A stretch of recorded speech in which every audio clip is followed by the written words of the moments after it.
Hello everyone, welcome back to Stop Up Academy. मैं मयंक पालीवाल, आपका accountancy का मेंटर। और आज बच्चों हम पहुंच चुके हैं क्लास 12 अकाउंटेंसी में part B, analysis of financial statement के हमारे अगले चैप्टर नंबर 3 अकाउंटिंग रेशियोज, जहां पर आज हम डील करने वाले हैं क्या होते हैं अकाउंटिंग रेशियोज, कितने टाइप्स के अकाउंटिंग रेशियोज होते हैं, इसके अलावा क्या उनके एडवांटेजेस हैं और क्या डिसएडवांटेजेस हैं। ये सारे ही टॉपिक आज हम कवर करेंगे अपने लेक्चर नंबर 1 में। तो बच्चों सबसे पहले हम स्टार्ट करें कि क्या है अकाउंटिंग रेशियोज, मीनिंग पे हम लोग यहां पर ध्यान देने की कोशिश करेंगे कि बेसिकली अकाउंटिंग रेशियोज अपने आप में है क्या। लेकिन थोड़ा सा अगर मैं आपको डिटेल में लेके जाऊं तो आपके लिए अकाउंटिंग रेशियोज अपने आप में एक टूल है जिसकी मदद से हम फाइनेंशियल स्टेटमेंट का क्या करते हैं, एनालिसिस करते हैं। If you remember chapter number 1 में मैंने आपको क्या बताया था कि कौन कौन से फाइनेंशियल स्टेटमेंट्स हमें प्रिपेयर करने होते हैं। चैप्टर 2 में हमने डिस्कस किया था बच्चों कि कौन कौन से टूल्स होते हैं हमारे पास जिसकी मदद से फाइनेंशियल स्टेटमेंट का एनालिसिस किया जाता है। और आज हम फाइनली इस टूल पे पहुंच चुके हैं जो कि है अकाउंटिंग रेशियो। तो अकाउंटिंग रेशियो अपने आप में एक टूल होता है जिसकी मदद से किसी भी कंपनी के फाइनेंशियल स्टेटमेंट का एनालिसिस किया जा सकता है। मीनिंग की अगर हम बात करें तो यहां देखिए, ratio is an arithmetical expression of relationship between two interdependent और रिलेटेड आइटम्स। ध्यान से समझिएगा बिल्कुल। तो ये अपने आप में एक तरीके का अर्थमेटिकल एक्सप्रेशन है, मतलब न्यूमेरिकल एक्सप्रेशन है of relationship between two interdependent और रिलेटेड आइटम्स। यहां पर दो अकाउंटिंग वेरिएबल्स का आपस में क्या किया जाना है, कंपैरिजन करना है। तो ये जो आपके अकाउंटिंग वेरिएबल्स हैं ये इंटरडिपेंडेंट भी होते हैं और ये इंटर रिलेटेड भी होते हैं। तो हम इनको आमने सामने रख के कंपैरिजन करेंगे और इनके बीच में एक अर्थमेटिकल रिलेशनशिप को एस्टेब्लिश करेंगे। उसी रिलेशनशिप को बोला जाता है बच्चों अकाउंटिंग रेशियोज। आसान शब्दों में अगर मैं आपको समझाऊं तो कुछ भी नहीं है, अकाउंटिंग रेशियो अपने आप में कंपैरिजन है between two accounting variables. Just like आप कंपेयर करने वाले हैं ग्रॉस प्रॉफिट और सेल्स को, तो ग्रॉस प्रॉफिट और सेल्स अपने आप में क्या हो चुके हैं, दो अकाउंटिंग वेरिएबल्स हैं। अब हम इनको आपस में कंपेयर करके इनके बीच में एक रिलेशनशिप एस्टेब्लिश करेंगे, उसी को बोला जाता है अकाउंटिंग रेशियोज। आगे आपसे बोला जा रहा है ratios when calculated on the basis of accounting information are called accounting ratios. तो जब आप रेशियोज को कैलकुलेट करते हैं on the basis of accounting information, वो बन जाते हैं आपके अकाउंटिंग रेशियोज। तो बहुत ही सिंपल है, इतना लंबा चौड़ा याद रखने की अगर आपको नहीं है इच्छा तो आप एक काम करिए, बस इतना से याद रखिए कि comparison between two accounting variables are called accounting ratios. दो अकाउंटिंग वेरिएबल्स में जब कभी भी कंपैरिजन किया जाता है और एक रिलेशनशिप बनाई जाती है, उसी को बोला जाता है अकाउंटिंग रेशियोज। आगे चलते हैं बच्चों, यहां हमारा एक्सप्रेशन की बात की जा रही है कि रेशियोज को कितने तरीके से एक्सप्रेस किया जा सकता है, दिखाया जा सकता है। तो हमारे पास है प्योर रेशियो, परसेंटेज के फॉर्म में भी रेशियोज कैलकुलेट होते हैं, टाइम्स के फॉर्म में भी आपके जो रेशियोज में कैलकुलेट होते हैं, और इसके अलावा फ्रैक्शन में भी आपके रेशियोज कैलकुलेट होते हैं। जैसे अगर हम लोग प्योर रेशियो की बात करें तो सपोज आपके जो करंट एसेट्स हैं वो हैं कितने के, 2 लाख रुपीस के, और आपकी जो करंट लाइबिलिटीज हैं वो कितने की हैं, 1 लाख की। अब इनके बीच में मुझे एक रेशियो निकालना है, तो इनके बीच में current assets upon current liabilities का अगर मैं रेशियो निकालूंगा तो कितना निकल कर आएगा, 2:1। इसको क्या बोला जाता है, प्योर रेशियो। ये इसको एक्सप्रेस करने का एक तरीका है। जैसे यहां अगर हम देखें परसेंटेज की बात कर रहे हैं तो यहां पर अगर मैं बात करूं जो जीपी है वो कितना है सर, 25,000। ये सब बच्चों मैं इमेजिनरी फिगर्स ले रहा हूं आप लोगों को समझाने के लिए। सेल्स हमारे पास कितने की है सर, 1 लाख की। अब एक काम करो, अगर मैं इनका आपस में परसेंटेज के बेसिस में रेशियो निकालना चाहता हूं तो कैसे निकालूंगा मैं, सर आप निकालेंगे 25,000 divided by 1 lakh multiplied by 100। तो आप यहां देख सकते हैं आपका जो जीपी रेशियो निकल कर आएगा कितना निकल कर आएगा, 25%। इसके अलावा बच्चों टाइम्स में भी जो है वो आप लोग अपने रेशियोज को कैलकुलेट कर सकते हैं। तो अलग अलग रेशियोज अलग अलग तरीके से एक्सप्रेस किए जाते हैं। कुछ ऐसे रेशियोज होते हैं जो प्योर रेशियो के फॉर्म में एक्सप्रेस किए जाएंगे, कुछ है परसेंटेज के फॉर्म में, कुछ है टाइम्स के फॉर्म में, और कुछ है फ्रैक्शन के टाइम पे। टाइम्स की अगर बात करें तो जैसे सपोज मैं कैलकुलेट कर रहा हूं इंटरेस्ट कवरेज रेशियो। अब इंटरेस्ट कवरेज रेशियो क्या होता है ये आपको आगे जाके पता चल जाएगा। तो इंटरेस्ट कवरेज रेशियो अगर मैं कैलकुलेट करना चाहता हूं तो इसका बच्चों फॉर्मूला होता है profit before interest and tax. तो प्रॉफिट जो है हमारा वो कितना है, 1 लाख का, और डिवाइडेड बाय इंटरेस्ट ऑन बोरविंग्स, और इसके अगेंस्ट में हमें बोरविंग्स पे जो है इंटरेस्ट कितने का देना है, 10,000 का। कंपेयर करो कितना निकल कर आएगा, 10 टाइम्स। तो आप देख सकते हैं हर जगह कंपैरिजन ही हो रहा है, लेकिन जो एक्सप्रेस करने का तरीका है वो हमारा क्या होते चले जा रहा है, चेंज होते चले जा रहा है। फ्रैक्शन में भी जैसे जस्ट लाइक 3/4, इस तरीके से भी हम लोग रेशियोज को एक्सप्रेस कर सकते हैं। तो 3/4 अपने आप में बच्चों क्या शो कर रहा है कि आपका जो भी वेरिएबल है वो अगले वेरिएबल के कंपैरिजन में कितने परसेंट है, 75%। तो ये एक्सप्रेस करने के तरीके होते हैं, अलग अलग रेशियोज को अलग अलग तरीके से एक्सप्रेस किया जा सकता है। आगे चलते हैं बच्चों, नेक्स्ट हमारे पास है ऑब्जेक्टिव्स ऑफ रेशियो एनालिसिस। मतलब रेशियो एनालिसिस हम क्यों करते हैं, तो सबसे पहला है आपका to simplify the accounting information. आपने बनाए हैं ना मेरे साथ फाइनेंशियल स्टेटमेंट्स, आपने देखे ना फाइनेंशियल स्टेटमेंट्स में अगर हम नोट्स टू अकाउंट्स में चले जाएं तो हमारे फाइनेंशियल स्टेटमेंट्स कितने बल्कि हो जाते हैं। तो इतने बल्कि फाइनेंशियल स्टेटमेंट को अगर आपको शॉर्ट में समझना है तो उसके लिए आप अकाउंटिंग रेशियोज की हेल्प लीजिए, तो जिससे आपकी अकाउंटिंग इंफॉर्मेशन क्या हो जाएगी, सिंप्लीफाई हो जाएगी। मतलब इतने सारे फाइनेंशियल स्टेटमेंट के अंदर इतने सारे जो अकाउंटिंग वेरिएबल्स होते हैं उनको आप बहुत ही शॉर्ट में, कम समय में ही क्या कर लेंगे, समझ लेंगे। नेक्स्ट हमारे पास है बच्चों टू डिटरमाइन लिक्विडिटी। रेशियोज की मदद से आप किसी भी कंपनी की लिक्विडिटी निकाल सकते हो। What do you mean by liquidity? Previous lecture में भी एक्सप्लेन किया था, एक बार फिर से एक्सप्लेन करूंगा। लिक्विडिटी का मतलब होता है ability to repay your debt. मतलब क्या आपके पास इतना सफिशिएंट कैश है कि नहीं कि आप अपने डेट्स को पे कर सकें। तो हमारे डेट्स कितने टाइप के होते हैं बच्चों? सर डेट्स होते हैं दो तरीके के, शॉर्ट टर्म डेट्स और लॉन्ग टर्म डेट्स, जिन्हें आप बोलते हैं करंट लायबिलिटी और नॉन करंट लायबिलिटी। तो with the help of accounting ratios you can calculate कि आपके पास इतना सफिशिएंट कैश है कि नहीं कि आप उससे अपनी करंट लायबिलिटीज और नॉन करंट लायबिलिटीज का पेमेंट कर सकें। तो with the help of accounting ratios किसी भी कंपनी की लिक्विडिटी को क्या किया जा सकता है, चेक किया जा सकता है। नेक्स्ट हमारे पास होता है बच्चों to assess the operating efficiency. Operating efficiency का मतलब होता है कम से कम रिसोर्सेज में ज्यादा से ज्यादा आउटपुट निकालना। तो हमारा मैनेजमेंट इतना एफिशिएंट है कि नहीं कि वो कम से कम रिसोर्सेज को बेटर तरीके से यूटिलाइज करे। ये चीज आप कहां से चेक कर सकते हैं? To assess the operating efficiency. In short आप इसको चेक कर सकते हैं अकाउंटिंग रेशियोज से। तो अकाउंटिंग रेशियोज की मदद से आप क्या कर सकते हैं? सर हम अपनी पूरी की पूरी अकाउंटिंग इन्फॉर्मेशन को सिंप्लीफाई कर लेते हैं।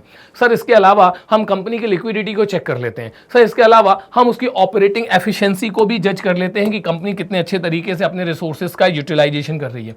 इसके अलावा भी हमारे पास कुछ और ऑब्जेक्टिव्स हैं, जैसे आप देख सकते हैं to analyse the profitability of the business. तो इसके अंदर आपके बहुत सारे ऐसे रेशियोज होते हैं just like gross profit ratio, net profit ratio, operating profit ratio. यहां से हम कंपनी की प्रॉफिटेबिलिटी को एसेस करते हैं। तो अकाउंटिंग रेशियोज आपको कंपनी की प्रॉफिटेबिलिटी को एसेस करने में भी आपकी हेल्प करते हैं। और लास्ट है बच्चों to help in comparative analysis.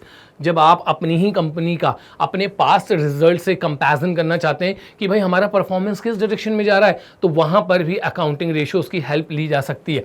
एक एग्जांपल के फॉर्म में मैं आपको बता रहा हूं, जैसे बच्चों हमारा नेट प्रॉफिट रेशियो की अगर मैं बात करूं, इसको एनपीआर बोलते हैं हम लोग शॉर्ट में। तो 2021, 2022 और 2023, तो यहां पर मैं क्या करूंगा, आप देख सकते हैं कि मेरा जो नेट प्रॉफिट रेशियो था वो 2021 में था 60%, फिर हो गया 65% और फिर हो गया 70%। तो आप देख सकते हैं कि यहां पर रेशियो की मदद से हम अपने परफॉर्मेंस को क्या कर रहे हैं, आपस में कंपेयर कर रहे हैं कि हमारा जो एनपी रेशियो है, सॉरी नेट प्रॉफिट रेशियो है, वो इंक्रीज हो रहा है कि डिक्रीज हो रहा है। तो इस तरीके से यहां पर रेशियोज आपको कंपैरेटिव एनालिसिस करने में भी आपकी हेल्प करते हैं। ये सिर्फ हम लोग थ्योरेटिकल पॉइंट ऑफ व्यू से समझ रहे हैं, ये सब चीजें करना कैसे हैं अभी हम लोग अगले लेक्चर में इसको देखने वाले हैं बच्चों। इसके बाद अगर हम लोग और आगे चलें तो यहां आप लोग देख सकते हैं कुछ लिमिटेशंस भी हैं रेशियोज की अपने आप में, है ना। हर सिक्के के बच्चों दो पहलू होते हैं, हर सिक्के के दो पहलू होते हैं। तो ऐसे ही आप यहाँ पे अकाउंटिंग रेशियोज में बस एडवांटेजेस की बातें करते चले जाएं कि हमारे लिए कितने फायदेमंद होता है, तो ऐसा नहीं है।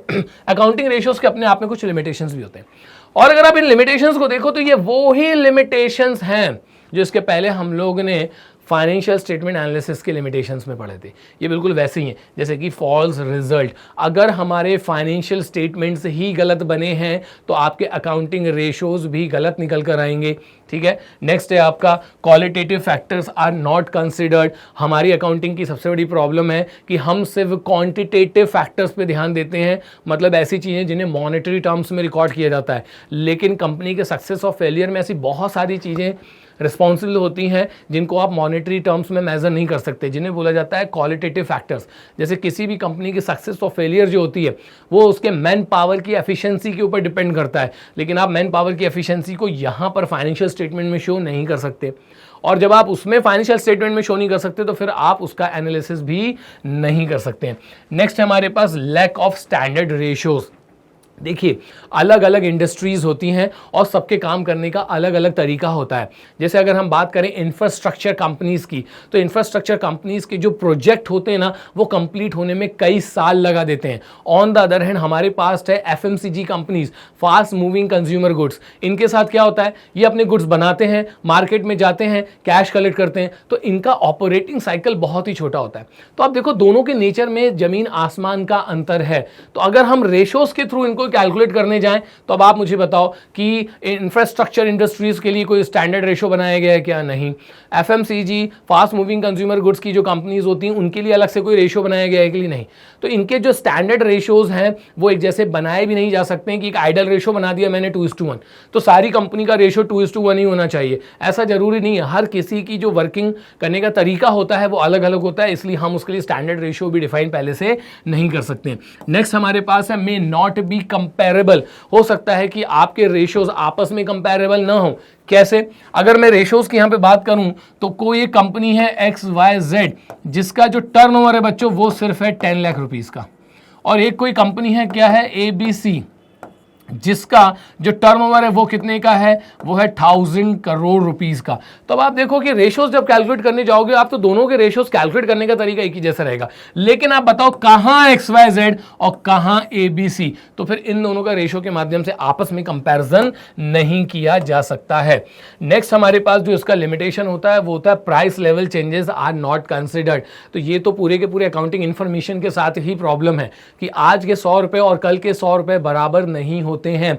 आज से 10 साल पहले आपने कोई एसेट परचेज किया होगा से फॉर ₹10,000, ठीक है, क्या आज वो ऐसे 10,000 में आएगा? क्या नहीं आएगा, क्योंकि उसका जो प्राइस लेवल है वो पहले के कंपैरिजन में क्या हो चुका है? चेंज हो चुका है। आज के 100 रुपए और कल के 100 रुपए बराबर नहीं होते हैं, इनकी जो परचेजिंग पावर होती है वो चेंज होते रहती है। इसलिए यहां पर आप देखेंगे कि फाइनेंशियल स्टेटमेंट के अंदर प्राइस लेवल चेंजेस को कंसिडर नहीं किया जाता है। नेक्स्ट हमारे पास विंडो ड्रेसिंग। विंडो ड्रेसिंग बच्चों शुद्ध हिंदी में अगर मैं आपको समझाऊं तो इसका मतलब होता है लीपा पोती। तो हम अपने फाइनेंशियल इंफॉर्मेशन के अंदर विंडो ड्रेसिंग कर सकते हैं। तो जब आप उसके अकाउंटिंग रेशियोज निकालेंगे ना तो वो अपने आप में मिसलीडिंग होंगे, मतलब वो कोई और ही इंफॉर्मेशन शो करने होंगे। नेक्स्ट हमारे पास पर्सनल बायस। हम चाहें तो, क्योंकि आप जो है अपने फाइनेंशियल स्टेटमेंट में क्या कर सकते हैं, आप फाइनेंशियल स्टेटमेंट के अंदर विंडो ड्रेसिंग कर सकते हैं। तो आप कहीं ना कहीं जिस तरीके का इंफॉर्मेशन दिखाना चाहते हैं उस तरीके का इंफॉर्मेशन अपने फाइनेंशियल स्टेटमेंट्स में दिखा सकते हैं, जिसे बोला जाता है पर्सनल बायस। तो हमारे जो फाइनेंशियल स्टेटमेंट्स होते हैं वो व्यक्तिगत, जिसको बोला जाता है पर्सनल बायस, उससे कहीं ना कहीं इफेक्टेड होते हैं। तो अगर उसमें किसी का पर्सनल बायस ऐड है तो फाइनेंशियल स्टेटमेंट उस तरीके से बना दिए जाएंगे। फिर जब आप उसके रेशोज निकालेंगे, कैलकुलेट करेंगे, तो वो आपको ट्रू पिक्चर शो नहीं करेंगे। तो बच्चों यहां पर आप देख सकते हैं कि अभी तक हमने क्या क्या कवर कर लिया है। आगे देख लेते हैं हमारे पास क्या है। तो अब हमारे पास है बच्चों क्लासिफिकेशन और टाइप्स ऑफ अकाउंटिंग रेशियोज, जो कि इस लेक्चर के सबसे इंपॉर्टेंट पार्ट में से एक है। तो यहां पर आप लोग देख सकते हैं बच्चों, अगर मैं क्लासिफिकेशन की बात करूं तो यहां पर हम लोगों ने क्लासिफाई करके रखा है अंडर 4 हेड्स। पहला होता है आपका लिक्विडिटी रेशियो, नेक्स्ट होता है आपके पास सॉल्वेंसी रेशियो, उसके बाद है आपके पास एक्टिविटी और टर्नओवर रेशियो, और उसके बाद है प्रॉफिटेबिलिटी रेशियो। लेकिन यहां मैं आपको बहुत ही डिटेल में बताने वाला हूं कि किस रेशियो को किस ऑब्जेक्टिव के साथ कैलकुलेट किया जाता है, मतलब आप क्या कैलकुलेट करना चाहते हैं उसके बेसिस पे डिसाइड किया जाएगा कि आप कौन सा रेशियो कैलकुलेट करना चाहते हैं। और यहां से बच्चों मल्टीपल चॉइस क्वेश्चंस भी बन जाते हैं, तो बहुत ही ध्यान से समझना। सबसे पहला हमारा क्या है सर? सबसे पहला हमारा है लिक्विडिटी रेशियो। लिक्विडिटी रेशियो क्यों कैलकुलेट किया जाता है? To check short term solvency. Short term में हम कितने फाइनेंशियल साउंड हैं ये चेक करने के लिए हमें निकालना होता है लिक्विडिटी रेशियो। और डिटेल में लेके चलता हूं मैं आपको। सबसे पहले बच्चों ये समझ लो आप लोग कि सॉल्वेंसी का मतलब क्या होता है। तो सॉल्वेंसी का मतलब होता है एबिलिटी टू रीपे डेट। आप अपने उधार लौटाने में, चुकाने में सक्षम है कि नहीं, ये कहां से पता चल जाता है? सॉल्वेंसी से। If you are able to repay your debt it means you are solvent, and if you are not able to repay your debt it means you are insolvent. तो हम यहां बात करते हैं, हम यहां पे चेक करते हैं शॉर्ट टर्म सॉल्वेंसी की। तो हम यहां बात करें कि शॉर्ट टर्म में मैं अपने डेट को पे कर सकता हूं कि नहीं। तो बच्चों जरा आप लोग मुझे बताना, शॉर्ट टर्म डेट को हम लोग अपने सब्जेक्ट में, अकाउंटेंसी में क्या बोलते हैं? शॉर्ट टर्म डेट को बोला जाता है करंट लायबिलिटीज। तो with the help of liquidity ratio आप ये मेजर कर सकते हैं कि कंपनी शॉर्ट टर्म में फाइनेंशियल साउंड है कि नहीं, उसकी इतनी एक तरीके से एबिलिटी है कि नहीं कि वो अपनी करंट लायबिलिटीज का पेमेंट कर सके। वैसे तो मैं आपको बताऊं बच्चों, लिक्विडिटी का जो मतलब होता है ना वो होता है एबिलिटी ऑफ कैश। क्या होता है इसका मतलब? Ability of cash. तो बेसिकली लिक्विडिटी रेशियो से मैं ये कैलकुलेट करना चाहता हूं कि मेरे पास इतना कैश है कि नहीं कि मैं अपनी करंट लायबिलिटीज का पेमेंट कर सकूं। तो शॉर्ट टर्म सॉल्वेंसी बेसिकली क्या चेक करने के काम आती है कि हमारे पास इतना लिक्विड है कि नहीं, हमारे पास इतना कैश है कि नहीं कि हम अपनी शॉर्ट टर्म लायबिलिटीज मतलब करंट लायबिलिटीज का पेमेंट कर सकें। नेक्स्ट हमारे पास बच्चों सॉल्वेंसी रेशियो। सॉल्वेंसी रेशियो ना जस्ट ऑपोजिट कर दो। अब यहां बात की जा रही है to check long term solvency. तो लॉन्ग टर्म सॉल्वेंसी मतलब हम लॉन्ग टर्म में फाइनेंशियल साउंड है कि नहीं, हम हम लॉन्ग टर्म वाले डेट पे कर सकते हैं कि नहीं। लॉन्ग टर्म डेट को और क्या बोला जाता है, नॉन करंट लायबिलिटीज। तो बेसिकली इस रेशो की मदद से मैं किसी भी कंपनी की सॉल्वेंसी की पोजीशन को एसेस कर सकता हूं कि लॉन्ग टर्म डेट्स को पे करने में सक्षम है कि नहीं। हरी बात समझ में। तो कंपनी अपनी करंट लायबिलिटीज पे कर सकती है कि नहीं, कहां से पता चल जाता है, सर लिक्विडिटी रेशियो से। और कंपनी अपनी नॉन करंट लायबिलिटीज पे कर सकती है कि नहीं, कहां से पता चल जाएगा आपको, सॉल्वेंसी रेशियो से। नेक्स्ट बच्चों आपके पास होता है, वो होता है एक्टिविटी और टर्नओवर रेशियो। तो एक्टिविटी और टर्नओवर रेशियो बेसिकली आपकी ऑपरेशनल एफिशिएंसी को चेक करने के लिए यूज किया जाता है। ऑपरेशनल एफिशिएंसी का मतलब होता है कैसे आप अपने कम से कम रिसोर्सेज को ज्यादा बेहतर तरीके से यूज करते हैं, या फिर आप कितने कम से कम रिसोर्सेज से ज्यादा आउटपुट निकालते हैं। तो ऑपरेशनल एफिशिएंसी मैं आपकी कहां से चेक कर लूंगा, किसी भी कंपनी की, हम उसके एक्टिविटी और टर्नओवर रेशियो कैलकुलेट करेंगे। इसके बाद बच्चों लास्ट जो होता है हमारे पास, वो होता है प्रॉफिटेबिलिटी रेशियो। आपको भी पता है बिना प्रॉफिट के कोई भी कंपनी सर्वाइव नहीं कर सकती है। तो अभी आपने प्रीवियस ईयर जो प्रॉफिट्स पढ़े थे वो पढ़े थे सिर्फ और सिर्फ जीपी और एनपी। उसके अलावा भी बच्चों अलग अलग तरीके के प्रॉफिट्स होते हैं जिनको हमें यहां पर कैलकुलेट करना होगा, और वो आप कैलकुलेट करेंगे under the head of profitability ratio, जिससे आप किसी भी कंपनी की अर्निंग कैपेसिटी को जज कर सकते हैं। तो देखने में आपको लग रहा होगा अरे वाह सर सिर्फ 4 ही टाइप के रेशियोज पढ़ेंगे क्या, लेकिन ऐसा नहीं है बच्चों। इन हेड्स के अंदर भी बहुत सारे रेशियोज होते हैं जिनमें हमें डील करना होता है। ठीक है, तो एक बड़े चैप्टर्स में से एक है, मैं आपको बता दूं बड़ा ही काम का चैप्टर है, क्योंकि ये सारी चीजें ऐसी होती हैं जो कि हमारे लाइफ टाइम काम आती हैं। मैंने एक चीज ऑब्जर्व भी करी है, काफी सारे बच्चे प्रोजेक्ट्स ही प्रिपेयर नहीं कर पाते। क्यों नहीं कर पाते भाई, इस प्रोजेक्ट के अंदर ना आपको किसी भी कंपनी के फाइनेंशियल स्टेटमेंट का एनालिसिस करके दिखाना होता है, और आप क्या कर रहे हैं, आप बस इसको रट रहे हैं, आप बस ये सोच रहे हैं कि मैं कैसे न कैसे पास हो जाऊं। ये बहुत ही गलत अप्रोच है। आप इस अप्रोच को चेंज करिए। ये जितना भी कंटेंट हमारे पास है ना, इन सबको सीखिए। आप इससे बहुत सारी चीजें अपनी लाइफ में जो है वो सीख सकते हैं। तो जो यहां मैंने आपको इसका आज दे दिया है इंट्रोडक्शन। अगला लेक्चर बिल्कुल मैं आपको बता दूं, अगला लेक्चर बहुत ही जबरदस्त होने वाला है।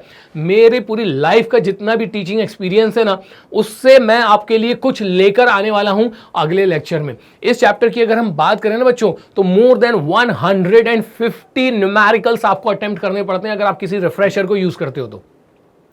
और उसमें जितने भी रेशियोज हैं, अब प्रॉब्लम क्या होती है, इतने सारे फॉर्मुलेज होते हैं, बच्चा हो जाता है कंफ्यूज, अरे सर इतने सारे फॉर्मुलेज में मैं याद कैसे करूंगा। तो मैं आपको बता दूं कुछ इंपॉर्टेंट बेसिक भी बोल सकते हैं हम लोग, डेरिवेशंस या फॉर्मुले मैं आप लोगों के लिए लेकर आ रहा हूं अगले लेक्चर में। उसको बिल्कुल भी मिस मत करिएगा, और बिल्कुल ओपन चैलेंज दे रहा हूं बच्चों आज सब लोगों के सामने, अगर आपने वो 10 फॉर्मूले ये डेरिवेशंस समझ लिए, मैं रटने को बोल ही नहीं रहा हूं, मैं खुद एक एक फॉर्मूला आपको समझाने वाला हूं। अकाउंटेंसी में बच्चों कोई भी फॉर्मूला ना आपको रटने की जरूरत नहीं है, ये किसी ना किसी लॉजिक के साथ बनाए जाते हैं, आप वो लॉजिक सीख लीजिए, तो आपको ये सारे के सारे फॉर्मूले क्या हो जाएंगे, याद हो जाएंगे। और मेरा चैलेंज जरूर याद रखिएगा कि अगर आपने ये बेसिक डेरिवेशन सीख लिए ना, आप रेशियोज के किसी भी लेवल के क्वेश्चंस जो है वो सॉल्व कर लेंगे। और इन बेसिक डेरिवेशंस के बिना आप इस चैप्टर में बहुत ज्यादा परेशान होंगे। तो अपने बिजी शेड्यूल में से 10 मिनट 15 मिनट जरूर निकालिएगा अगले लेक्चर के लिए।